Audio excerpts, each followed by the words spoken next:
Assalamualaikum warahmatullahi wabarakatuh. Salam rahayu, Om Swastiastu, salam budaya.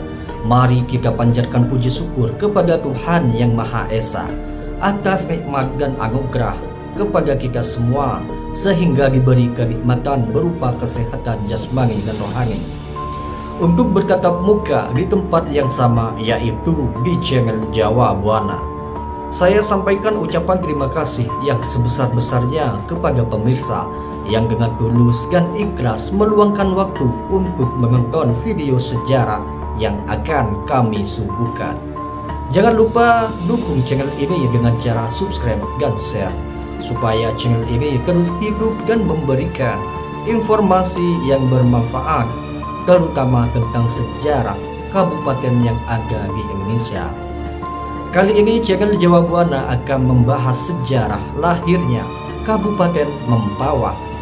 Kabupaten Mempawah memiliki 9 kecamatan, 60 desa, dan 7 kelurahan. Batas wilayah Kabupaten Mempawah sebelah utara berbatasan dengan Kabupaten Bengkayang, sebelah timur berbatasan dengan Kabupaten Langda, sebelah selatan berbatasan dengan Kabupaten Kuburaya dan Kota Pontianak, sebelah barat berbatasan dengan Laut Natuna. Untuk melihat sejarah lengkap Kabupaten Mempawah, mari saksikan video berikut ini sampai tuntas.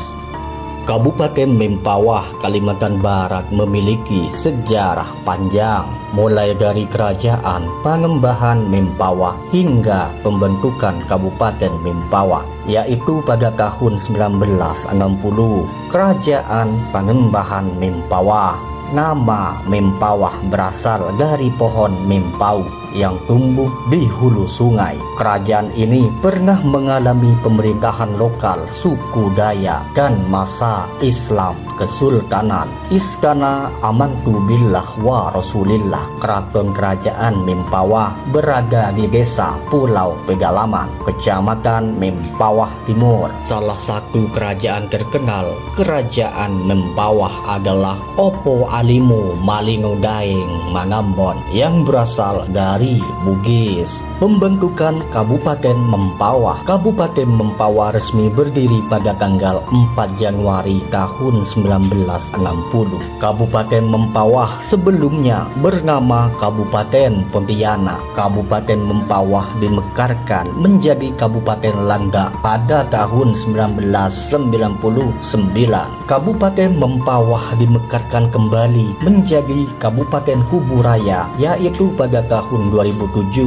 Kabupaten Pontianak berganti nama menjadi Kabupaten Mempawah sesuai dengan PP nomor 58 tahun 2014 tanggal 21 Juli tahun 2014. Ibu kota Kabupaten Mempawah adalah Mempawah Hilir. Kabupaten Mempawah sebelumnya bernama Kabupaten Pontianak adalah salah satu kabupaten di Provinsi Kalimantan Barat.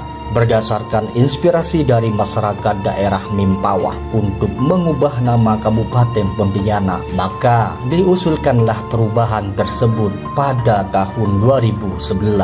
Mengingat nama Kabupaten Pontianak sangat mirip dengan Kota Pontianak yang selama ini selalu terjadi kesalahpahaman mengenai nama daerah. Berdasarkan pemekaran dua kabupaten, yaitu Kabupaten Langda dan Kabupaten Kuburaya yang menggunakan nama daerahnya, sehingga sangat memungkinkan Kabupaten Pontianak untuk mengubah namanya sesuai dengan nama daerahnya. Hal ini juga didasari pada nama kerajaan yang berkuasa di Mempawah yang juga menggunakan nama Mempawah sebagai nama kerajaannya. Nama Kabupaten Pontianak berubah menjadi Kabupaten Mempawah sesuai dengan PP nomor 58 tahun 2014 tanggal 21 Juli. Kerajaan Panembahan Mempawah adalah sebuah kerajaan Islam yang saat ini menjadi wilayah Kabupaten Mempawah. Pada perkembangannya, Mempawah menjadi lekar sebagai nama salah satu kerajaan atau kesultanan yang berkembang di Kalimantan Barat. Riwayat pemerintahan yang pernah ada atau mencakup wilayah Mempawah sendiri terbagi atas dua periode, yakni pemerintahan lokal pada wilayah terbatas suku Dayak, kemudian pada masa Islam kesultanan yang wilayahnya mencakup seluruh Kabupaten Mempawah sekarang, yang mana dua politik ini berdiri secara asing dan sendiri-sendiri.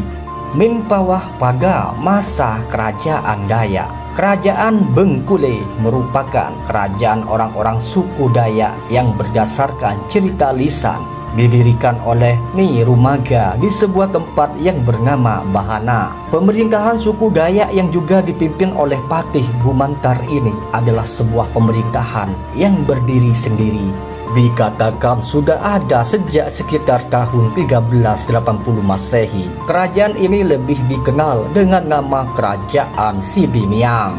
Eksistensi Kerajaan Sidiniang tidak lepas dari ancaman. Salah satunya adalah serangan dari kerajaan suku Biaju dalam pertempuran yang terjadi pada sekitar tahun 1400 Masehi. Terjadilah Perang Penggal Kepala atau Perang Kayau Mengayau yang mengakibatkan gugurnya Patih Gumantar.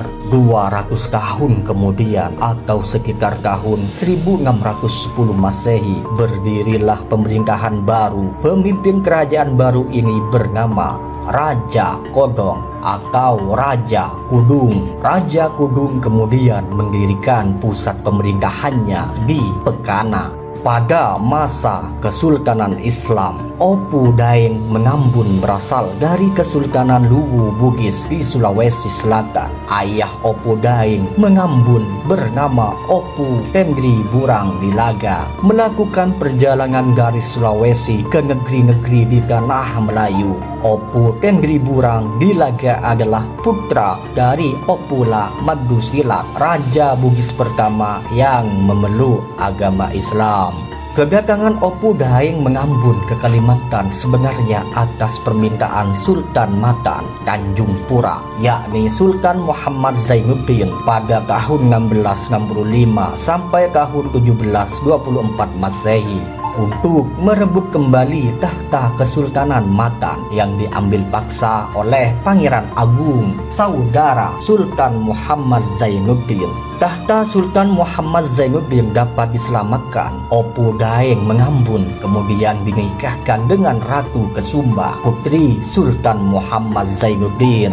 Berkat Opu Daeng Mengambun, perselisihan di Kesultanan Matan dapat segera diselesaikan dengan cara damai. Memasuki tahun 1724 Masehi, Sultan Muhammad Zainuddin wafat. Penerus kepemimpinan Kesultanan Matan adalah Gusti Kesuma Bandan yang bergelar Sultan Muhammad Muazzuddin. Pada tahun 1740 Masehi, kekuasaan atas Mempawah yang semula dirangkap bersama tahta Kesultanan Matan diserahkan kepada Opu Daeng Mengambun, kemudian memakai gelar Pangeran Mas Surya Negara. Pada tahun 1761 Masehi, Opu Daeng Mengambun wafat, dimakamkan di Sebukit Rama, Kesultanan Mempawah pada masa kolonial. Tidak lama setelah Belanda menggarap di Mempawah pada sekitar tahun 1787 Masehi, terjadilah pertempuran melawan pasukan Kesultanan Mempawah yang dipimpin Pangembahan Adiwijaya. Sarif Kasim, anak lelaki Sultan Kadriah Pontianak, Sarif Abdurrahman Al-Qadri, berhasil dipengaruhi oleh Belanda untuk ikut menyerbu Mempawah. Pangembahan Adiwijaya akhirnya menyingkir ke karangan di Mempawah Hulu guna mengatur siasat. Pada sekitar tahun 1794 Masehi, sengketa antara Kesultanan Mempawah dan Kesultanan Kadriah bertambah runyam. karena Belanda berhasil membujuk Syarif Qasim agar meluaskan Istana Qadriah hingga ke hulu sungai yang dekat dengan perbatasan Kesultanan Mempawah. Akibatnya peperangan kembali berkobar di mana pihak Kesultanan Qadriah dibantu oleh orang-orang Tionghoa yang ada di Pontianak, sedangkan kubu Kesultanan Mempawah yang pada waktu itu belum memiliki sultan baru sebagai pengganti Panembahan Adi Wijaya mendapat dukungan dari orang-orang suku Dayak dan Kesultanan Singkawang. Namun karena Kesultanan Qadriah disokong penuh oleh Belanda, pihak Kesultanan Mempawah mengalami kekalahan dalam perang tersebut. Memasuki tahun 1808, Sultan Syarif Abdurrahman Al-Qadri wafat. Belanda kemudian menunjuk Syarif Qasim sebagai penguasa Kesultanan Qadriah dengan gelar Sultan Syarif Qasim Al-Qadri. Kedudukan Syarif Qasim di Mempawah digantikan oleh saudaranya yang bernama Syarif Husain. Namun kekuasaan Syarif Husain tidak bertahan lama karena kekuatan Belanda di Mempawah mulai goyah akibat perlawanan yang dimotori oleh dua orang putra Panembahan Adi Wijaya, yakni putra mahkota Gusti Jati dan saudaranya yang bernama Gusti Mas. Akhirnya Belanda berhasil diusir dari Mempawah. Gusti Jati dinobatkan menjadi Sultan Mempawah. Kedatangan Jepang menimbulkan tragedi bagi kerajaan-kerajaan di Kalimantan Barat, termasuk Kesultanan Mempawah. Pada tahun 1944, Sultan Muhammad Taufik Ahkamuddin ditawan tentara Jepang hingga akhir hayatnya. Hingga kini jasad ataupun makam Sultan Muhammad Taufik Ahkamuddin belum juga diketemukan. Karena putra mahkota Gusti Jimmy Muhammad Ibrahim belum dewasa, maka Jepang mengangkat Gusti Mustan selaku wakil Panembahan Kesultanan Mempawah yang menjabat hingga tahun 1955. Namun waktu itu Gusti Jimmy Muhammad Ibrahim tidak bersedia dinobatkan menjadi Sultan Mempawah karena masih ingin menyelesaikan pendidikannya di Yogyakarta. Karena itu yang dianggap sebagai Sultan Mempawah terakhir adalah Sultan Muhammad Taufik Ahkamuddin. Setelah Indonesia merdeka, yaitu pada tahun 1945, kemudian disusul dengan pengakuan kedaulatan secara penuh dari Belanda kepada Indonesia pada tahun 1949. Terjadi perombakan yang signifikan dalam bidang sistem pemerintahan, termasuk sistem pemerintahan di daerah atas desakan rakyat. Para tokoh adat Dayak dan Melayu Bugis, Gusti Jimmy Muhammad Ibrahim akhirnya bersedia dinobatkan sebagai pemangku adat Kesultanan Mempawah karena telah bergabung dan menjadi bagian dari NKRI. Kepemimpinan Gusti Jimmy Muhammad Ibrahim yang menyandang gelar sebagai Panembahan 12 Kesultanan Amantubillah Mempawah sudah tidak memiliki kewenangan lagi secara politik. Tanggal 12 Agustus tahun 2002, karena menderita sakit yang tidak kunjung sembuh, Panembahan Gusti Jimmy Muhammad Ibrahim menyerahkan kekuasaan Kesultanan Mempawah kepada putranya yang bernama Pangeran Ratu Mula Wangsa Mardan Adi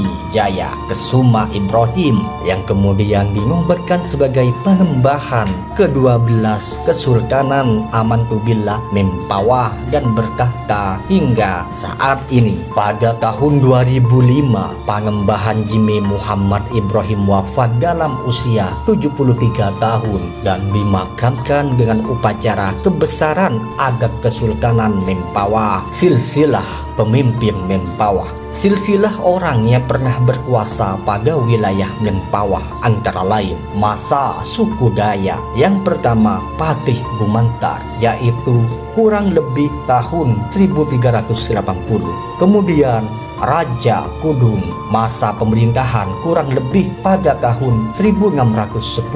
Panembahan Senggao, yaitu pada tahun kurang lebih 1680. Pemirsa, informasi kami tentang sejarah Kabupaten Mempawah mengakhiri perjumpaan kita malam ini. Saya selaku channel Jawa Buana ingin menyampaikan ucapan maaf dari lubuk hati yang terdalam bila terdapat kekurangan selama berjalannya acara ini. Sampai berjumpa kembali dalam sejarah kabupaten berikutnya. Assalamualaikum warahmatullahi wabarakatuh.